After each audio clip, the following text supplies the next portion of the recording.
Do you remember being 12 or 13, standing in a freezing gym, sneakers squeaking, heart pounding, ice on the floor, waiting to be picked? There are 2 captains and a shrinking pool of names. And you feel that awful familiar tightening in your chest and in your stomach. You're surrounded by awkward energy, nervous laughter, fake confidence, and secret shame. You try to look relaxed, like you don't care, but deep down you do. You're waiting, you're pretending, you're wondering if you're likable enough. And if someone dares to suggest you're not, you mutter something like, "Oh, fuck you." Trying to sound untouchable, but it lands flat because it's the 12-year-old version of panic, disguised as I don't care, disguised as bravado. Most of us never left that gym. We just got taller. We got degrees, we got titles, and got mortgages. But that nervous wait to be picked, it grew with us. It shaped how we measure ourselves and how we relate to others. And now imagine that you're not playing basketball or volleyball or football, but you're playing the game of friendship. Imagine that friendship is such a game we play. How would you choose your team? Well, behavioral science and psychology says we choose our friends according to likability. Likability is, to a certain extent, very subjective, but at the same time has elements that are very objective. The most likable people are those with the most pro-social skills. So let's talk about this today. Let's talk about the least liked people in business, at work, in our lives, and how to not be that person.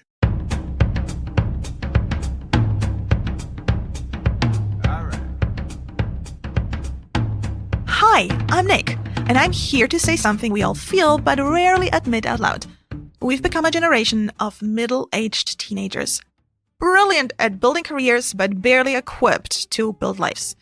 We know how to earn a living, climb a ladder, craft a profile, go to network events, but no one ever taught us how to have hard conversations, or how to make friends who stay, or how to make good new friends in the first place, or how to say, "I miss your face, friend," without feeling weak. That's not because we're broken. It's because we've never been taught this. Worth Having is not a podcast about optimizing your social life. It's about reclaiming friendship as a life practice. Tender, messy, generative, uncomfortable, and absolutely necessary to feel good about your life. This season, we're not here to collect more contacts. We're here to build emotional architecture, to get real about what keeps us from each other, what keeps us from furnishing this room between us that could be friendship, and to learn the relational intelligence that school, work, and hustle culture left out. So if you're a middle-aged teenager like me, still figuring out how to do friendship on purpose, welcome! You're not alone. I'm sitting right here with you. And if you stick around, I'll hold your trust if you will hold mine. Because that's what friends do. Welcome et bienvenue to the Worth Having podcast. We were told that we got educated, but really we got trained. School taught us to compete. Work taught us to perform. Society taught us to equate value with productivity. And now even the healing process of all of this is being sold to us as a solo mission of self-improvement, self-optimization. We were taught how to win, but not how to relate. We were taught how to earn a living, but not how to build a life filled with friends. No one ever said, "Oh, that was a really emotionally intelligent way to disagree." Or, "The way you just supported your friend right now, that's the kind of leadership we need." And no teacher ever paused to say, "You're incredibly good at making people feel included. That's rare." Instead, we got scored. We got filtered and rewarded for being impressive. Well, and if you're not impressive, then at least be useful. No, we did not learn how to be emotionally generous or relationally skilled. We leave school fluent in data, strategy, and hustle, and are still emotionally illiterate. We grew up to be middle-aged teenagers, especially those of us who excelled the most at school, the ones who got picked first. They were told, and they excelled at it, that they are good at life because they were good at school and at getting picked. And that's the dangerous part, because confidence built on that kind of performance doesn't transfer into friendship. It often blocks it. So who is actually now in real life the least likable person? In a research experiment conducted, university students were asked to pick hypothetical friends from other majors. If you study one thing, you have to pick which people from other subjects you would want to have in your circle of friends. If you're studying music, would you choose doctors, designers, literature students, mechanics, engineering? Who would you want to have in your circle of friends? And guess what? Economics students, business students were picked last. Why? Because their field is seen as cold, extractive, and self-maximizing. Economics teaches get the most for the least. But friendship requires give more than you need. Give more without holding that score sheet of, will I get it back? So if you were trained to optimize every interaction, friendship starts to look inefficient. And inefficient things, well, they get dropped. So let's not pretend that this is just about one profession. It's a mindset that shows up in all high-performing people. The ones who, quote unquote, don't have time for connection. The ones who show up late and then try to fix it with a gift card. The ones who only reach out when they need something. Some people try to pay for friendship retroactively. They are absent, emotionally unavailable, and then show up once a year with a bottle of wine and a weird apology. But late generosity doesn't undo chronic stinginess. Just like in finance, late payments erode trust. And if you accumulate enough unpaid emotional invoices, well, friend, that account gets closed. In many languages, there is a certain word, and in Swedish, the word is snål. It means stingy. Stingy, not just with money, but with willingness, with attention, with effort. Björn Gedinger writes about it in his book Omtyckta människor, so likable people, beautifully. Those who dodge rounds, who never invite back, who opt out of shared effort, they get quietly downgraded. Not because they're petty, but because reciprocity matters. We're hardwired to notice when someone always gets, but rarely ever gives. And it shows up in more than builds. And I say, if you never get uncomfortable for your friends, if you never make space, never bend or step outside your bubble or your comfort zone, then you're being relationally stingy, and people feel it. They might not say it, but trust me, they clock it. There's a trap I see all the time, especially with people trained in business and high-performance environments. They say, well, gifts are my love language, which often translates to, I don't have the emotional bandwidth to show up consistently, but I'll buy you something nice when I remember. But generosity isn't about what you value. It's about what the other person values and needs and craves.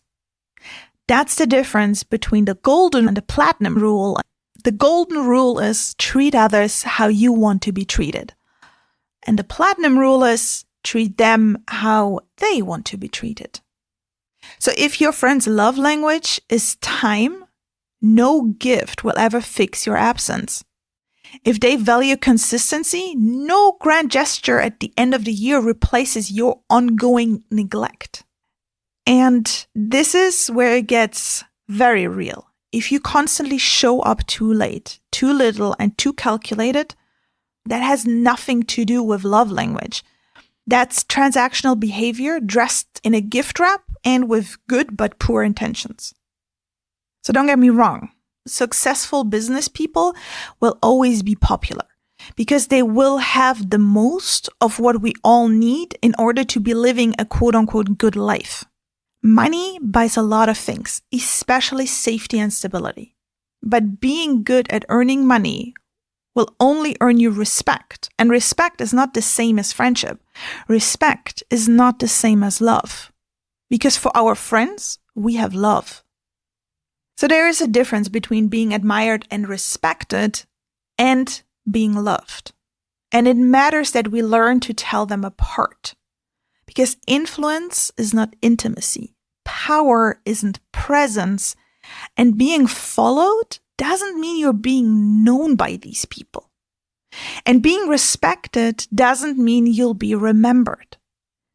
They might call you when they need your competence, but will they pick up the phone and invite you when they want to share their joy or their grief for that matter?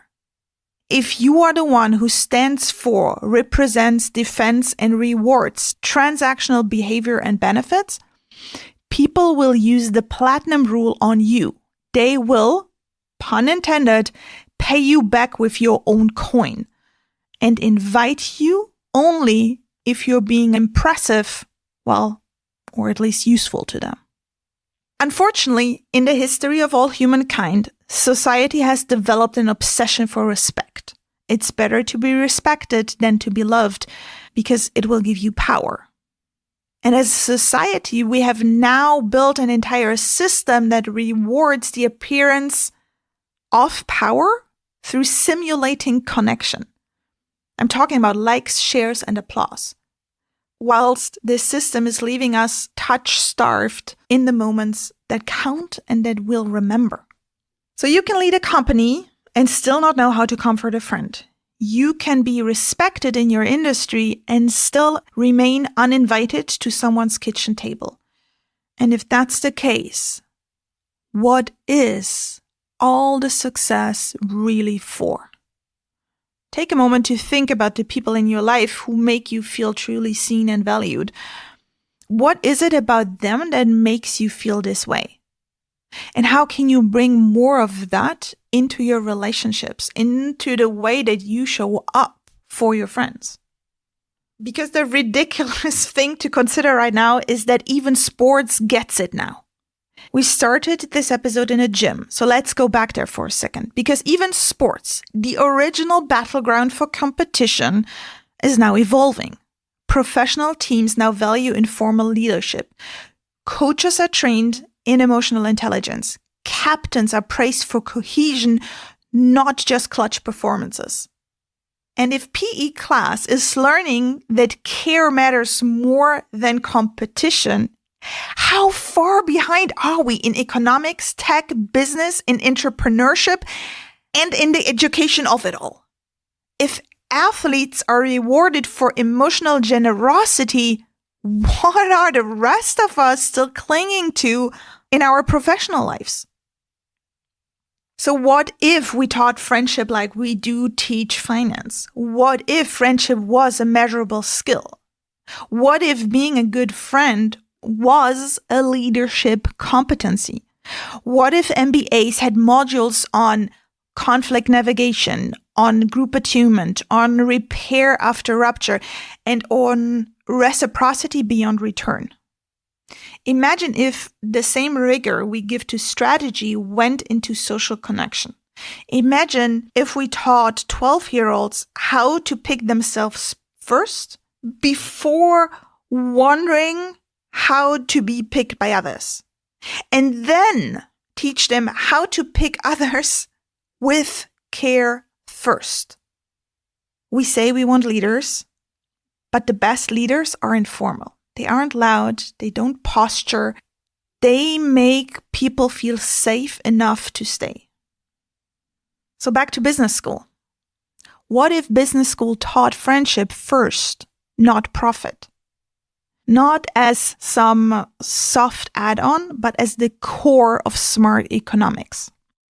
What if the best result wasn't just maxing out returns for one person or one small group, but building companies that are stable, human, and employ more people, not fewer?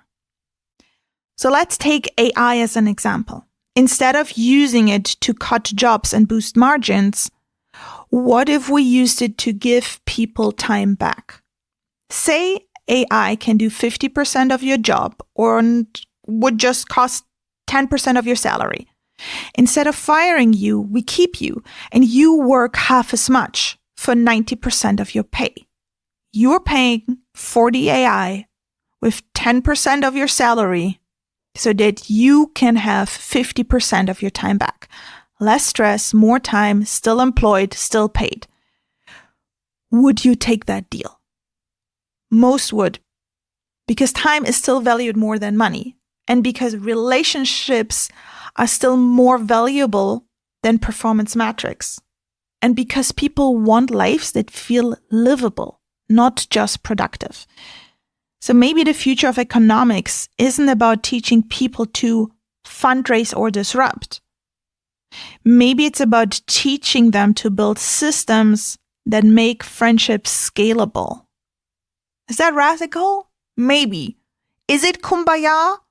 Duh, to some it will be, but actually, it's just common sense with a heart. Generosity isn't weakness, it's leverage. Generous people get hired faster, have stronger networks, are promoted more, and lead better teams. Why? Because people trust them. They build social capital that compounds. The more you give, the wealthier you become.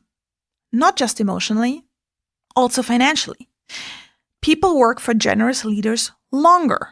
They refer them more. They root for their success. And in times of stress, people remember who stayed generous. Generosity is not a personality trait, it's a strategy, and it should be taught. What do we need in order to be truly generous? And that is truly underrated. So now I want to hear from you. Have you seen someone flip the script, or some company? Who showed up for you in a moment that wasn't convenient? When did someone's generosity surprise you? Tell me, message me, voice note me, email me. Let's start a collection of these kind of stories that we all need to hear. Let's build a catalog that serves as a body of evidence for friendship and companies that include friendship in their value system, not as fluff, but as infrastructure. And if you are studying business or raising someone who is, yes, dear parent, this isn't about shame. It's about design. You or your kid are being trained into a worldview that might win you or them awards, bonuses, and respect. But it might also cost friendship. It might cost real connection, and it might cost a life worth living. So interrupt that script. Pick the kind of success that doesn't isolate you. Build the kind of wealth that includes people. Be the kind of leader who gets picked, not just for what they do, what they provide, but how they make others feel. That's worth having. And this was your Worth Having podcast. I am Nick. Thanks for sticking around. Talk to you soon. Merci, à bientôt et au revoir.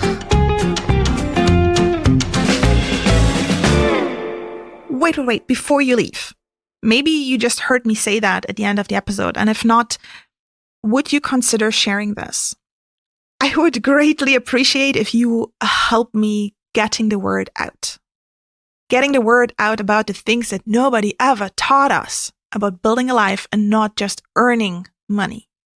I'm not great at marketing, but I am on almost all the platforms. You can find me on Instagram under A Home Worth Having. You can find me on LinkedIn under my name, Nicole Scholtisik.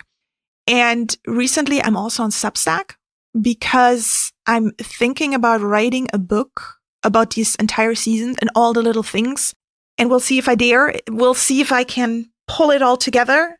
But you could really help me if you engage with me, not just so that I grow a following, but that I have more point of views, more opinions, more reports of lived experience about friendship that I can consider and include in my book.